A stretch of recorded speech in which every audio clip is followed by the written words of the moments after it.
An app for medical emergencies. The big W himself, Walt Mossberg, is going to weigh in. All that and more right here, right now on Digits. Good afternoon and welcome. I'm Simon Constable, and we're going to go straight down to Washington, D.C., where the big W himself is standing by. And Walt, it's been so long, I thought you didn't love me anymore. I love you, Simon. Oh. I would kill to be on with you. Well, hopefully when you're next here, we'll have you on. Thank you very much for joining us today. You've been looking at very useful little app for medical emergencies, and it's a website too. Tell us about this, because this sounds like it's something that has a possibility to save your life. It does, and it's a great example of how digital things and physical things can come together to do something useful. It's called EmergencyLink.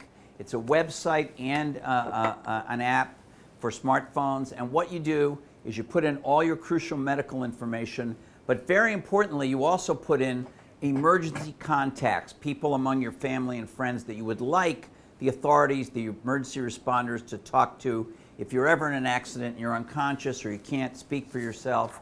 And then what happens is they send you a bunch of things like wallet cards and luggage tags and stickers for your driver's license, things for your key ring, and what that has on it is an 800 number and an account number. Emergency responder or a nurse or police officer finds you, or you find yourself in their care. They call that 800 number, they give them the account number, and then an operator reads back your emergency medical information and, importantly, puts them in direct contact with your emergency contacts that you've stored online. Okay, and does it also tell someone, well, you said the emergency contact, that could be your wife, your parents, yes, your children, whatever that would be. So how can we be sure that the medical information that's stored there is kept secret? Because obviously that's got to be a worry of everybody. Well, they have all kinds of privacy things. First of all, these stickers and cards don't even have your name on them. They just have an 800 number and the account number.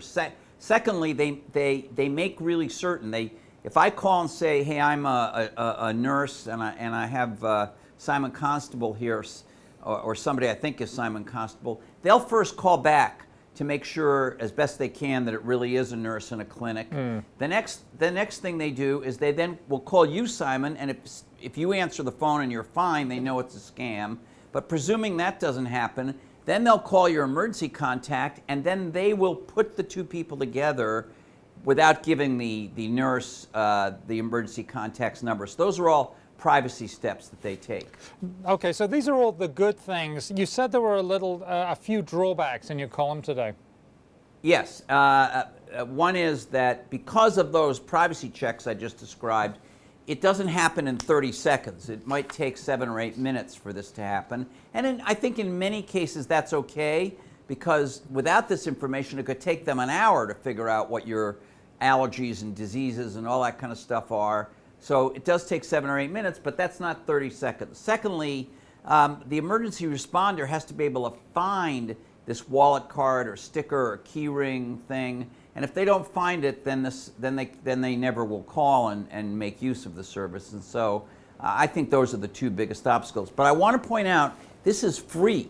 This entire thing is free. Everything, the call service, the website, the tags and stickers, the app, it's all free. And for free, that's awesome.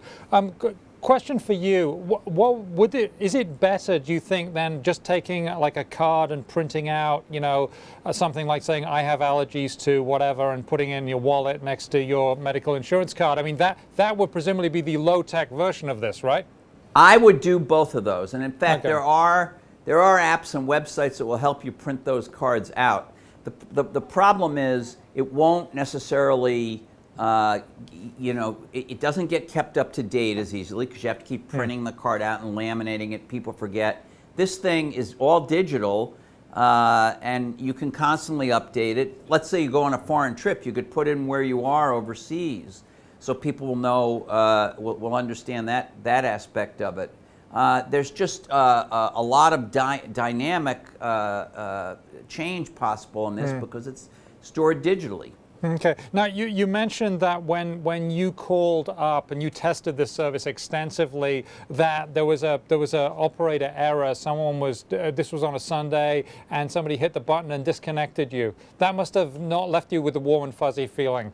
No, it didn't, and that's why I put it in the column. But on the other hand, I was doing a very fake simulated test where I was pretending to be the responder, but I was calling from a phone that was in fact the phone number of one of my contacts, which was my wife. And so I kind of give them a pass on that one because it wasn't a real life situation, but I still felt I ought to mention it.